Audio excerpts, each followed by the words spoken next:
1942 की बात है। प्रयागराज में कुंभ का आयोजन हो रहा था। उस समय के वाइस रॉय लॉर्ड लिथिंगलो संगम के तट पर पहुंचे थे। वहां श्रद्धालुओं की भीड़ देखकर उनके होश उड़ गए। पंडित मदन मोहन मालवीय भी उनके साथ थे। वाइस रॉय ने मालवीय जी से पूछा कि इतने बड़े आयोजन में तो बहुत पैसा लगा होगा। मालवीय जी हल्के से मुस्कुराए और जवाब दिया, हाँ बिल्कुल, पूरे 2 पैसे खर्च हुए हैं। वाइस रॉय भी हंसने लगे, बोले, मालवीय जी आप मजाक कर रहे हैं। मालवीय जी ने गंभीर होते हुए अपनी जेब से कैलेंडर निकाला और वाइस रॉय को दिखाते हुए कहा कि ये देखो 2 पैसे का कैलेंडर है, इसमें गंगा स्नान की तारीख लिखी है। लोग इसे देखते हैं और खुद से चले आते हैं। लोग ही व्यवस्थाएं करते हैं, इसके लिए किसी को निमंत्रण नहीं देना होता। कुंभ सदैव से ऐसा ही है, सनातन धर्म की धुरी, सनातन धर्म की ध्वजा, हिंदुओं की एकता की धुरी। ऐसा ही एक और कुंभ, प्रयागराज महाकुंभ 2025 भी संपन्न हो गया। गंगा, यमुना और सरस्वती के संगम पर 60 करोड़ से अधिक हिंदुओं ने पवित्र स्नान किया। 45 दिन चले इस महाकुंभ के दौरान ऐसा प्रतीत हो रहा था मानो देश की हर सड़क प्रयागराज की ओर ही जा रही है। देश की महामहिम राष्ट्रपति द्रौपदी मुर्मू ने महाकुंभ पहुंचकर पवित्र डुबकी लगाई। देश के प्रधानमंत्री नरेंद्र मोदी भी संगम पहुंचे। गृह मंत्री अमित शाह समेत केंद्र सरकार के तमाम मंत्रियों ने श्रद्धा की डुबकी लगाई। मनोरंजन जगत हो, खेल जगत हो, अध्यात्म का क्षेत्र हो या फिर कोई और सेक्टर, लगभग सभी क्षेत्रों से तमाम दिग्गज हस्तियां महाकुंभ में स्नान करने पहुंची। लेकिन 10 जनपद से कोई नहीं पहुंचा। गांधी परिवार में से कोई भी महाकुंभ नहीं पहुंचा। सोनिया गांधी, राहुल गांधी या फिर प्रियंका गांधी वाड्रा, कोई भी महाकुंभ में नहीं आया। दोस्तों, हो सकता है कि किसी नेता की व्यक्तिगत आस्था महाकुंभ में ना हो, भगवान राम में ना हो। आस्था निजी विषय है, लेकिन सवाल यह है कि जब आप सार्वजनिक जीवन में हैं, जब आप एक जनसमूह का प्रतिनिधित्व करते हैं या फिर करना चाहते हैं, तब क्या आपका ये दायित्व नहीं बन जाता कि उन जनसमूह की भावनाओं का, आस्थाओं का सम्मान भी करें? सोनिया, राहुल और प्रियंका तीनों में से कोई भी आज तक अयोध्या राम मंदिर भी नहीं गया है। सवाल है क्यों?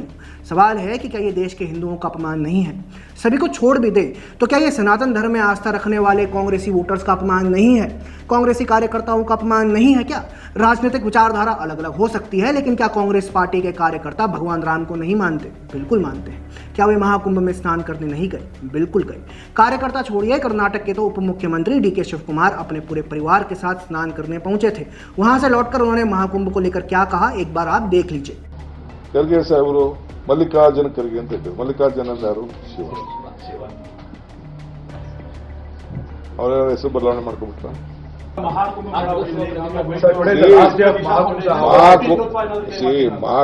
Mela. See, I'm a Hindu, I say. I'm a born Hindu. I will die as a Hindu. But I love all religion. Sir, you went there. What was your experience? See, my experience was very good. Number one, I appreciated the organization which they had done. It is a not small job. Whatever may be, ಅಷ್ಟು ಜನಕ್ಕೆ ಮಾಡಿ ಕೆಲವು 1-2 ತೊಂದರೆಗಳು ಆಗ್ಬೋದು, ಟ್ರೈನ್ಗಳಲ್ಲಿ ತೊಂದರೆ ಆಗ್ಬೋದು, ಆಗಿರ್ಬೋದು. ನಾನು ಅದೆಲ್ಲ I don't like to find faults, but it is satisfaction, one satisfaction. आपने देखा, डीके शिव कुमार कह रहे हैं कि महाकुंभ में अच्छी व्यवस्थाएं थी। कांग्रेस अध्यक्ष मल्लिकार्जुन खड़गे के गंगा स्नान की आलोचना करने पर वे कहते हैं मल्लिकार्जुन का अर्थ शिव होता है, क्या खड़गे अपना नाम बदलेंगे? सवाल यह है कि डीके शिव कुमार जैसे तमाम कांग्रेसी नेताओं और कार्यकर्ताओं की भावनाओं का सम्मान गांधी परिवार क्यों नहीं करता? क्यों गांधी परिवार सनातन के महासंगम से दूर रहा? क्या गांधी परिवार इसमें भी राजनीतिक नफे नुकसान को देख रहा है? क्या उन्हें लगता है कि अगर वे महाकुंभ में या अयोध्या जाएंगे तो मुस्लिम वोटर्स उनसे नाराज हो जाएंगे? क्या वे तुष्टीकरण की राजनीति के चक्कर में ऐसा कर रहे हैं? याद रखिए, पिछले कुछ समय से कांग्रेस पार्टी लगातार क्षेत्रीय दलों से मुस्लिम वोट बैंक खींचने का प्रयास कर रही है। यूपी में संबल दंगाइयों के प्रति कांग्रेस ने ऐसी सहानुभूति दिखाई, तब भी यही प्रतीत हुआ था कि समाजवादी पार्टी के मुस्लिम वोट बैंक को खींचने के लिए ऐसा किया जा रहा है। केरल में भी कांग्रेस मुस्लिम लीग और प्रतिबंधित आतंकी संगठन पीएफआई का राजनीतिक संगठन एसडीपीआई से समर्थन लेती है।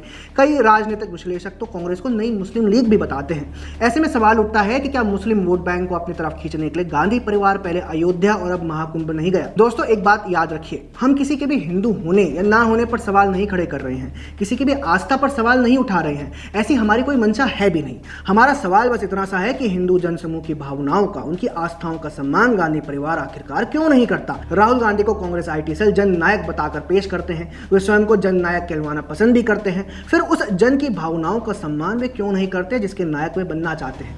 देखिए, ऐसा भी नहीं है कि नेहरू गांधी परिवार में से कोई कभी कुंभ नहीं गया। 1924 में प्रयागराज में अर्ध कुंभ लगा हुआ था। उस समय अंग्रेजों के रोक लगाने के बाद भी पंडित नेहरू संगम पहुंचे थे। संगम के तट पर जाकर उन्होंने रोक के विरुद्ध प्रदर्शन किया था और फिर संगम में पवित्र डुबकी भी लगाई थी। स्वतंत्रता के बाद 1954 में जब कुंभ का आयोजन हुआ तब पंडित नेहरू फिर से संगम पहुंचे थे। सिर्फ इतना ही नहीं, 1966 में जब इंदिरा गांधी लाल बहादुर शास्त्री की अस्थियों का विसर्जन करने महाकुंभ पहुंची थी तब उन्होंने स्नान भी किया था। इससे तो समझ आता है कि पहले गांधी नेहरू परिवार कुंभ स्नान करने जाता था, लेकिन इस बार नहीं गया है। सवाल है कि अब क्या बदल गया? क्या गांधी नेहरू परिवार महाकुंभ को लेकर अब वैसी आस्था नहीं रखता? क्या आज राहुल गांधी के लिए राजनीति ही सर्वोपरि है, लोगों की भावनाओं का कोई सम्मान नहीं है? सवाल ये भी है कि क्या ये सोनिया गांधी का प्रभाव है? सोनिया, राहुल, प्रियंका का आज तक अयोध्या ना जाना और महाकुंभ ना जाना, इस पर आपका क्या कहना है? कमेंट सेक्शन में हमें अपनी राय जरूर बताएं। अगर आपको हमारा कंटेंट पसंद आता है तो हमारे चैनल को फॉलो भी कर लें। जय हिंद।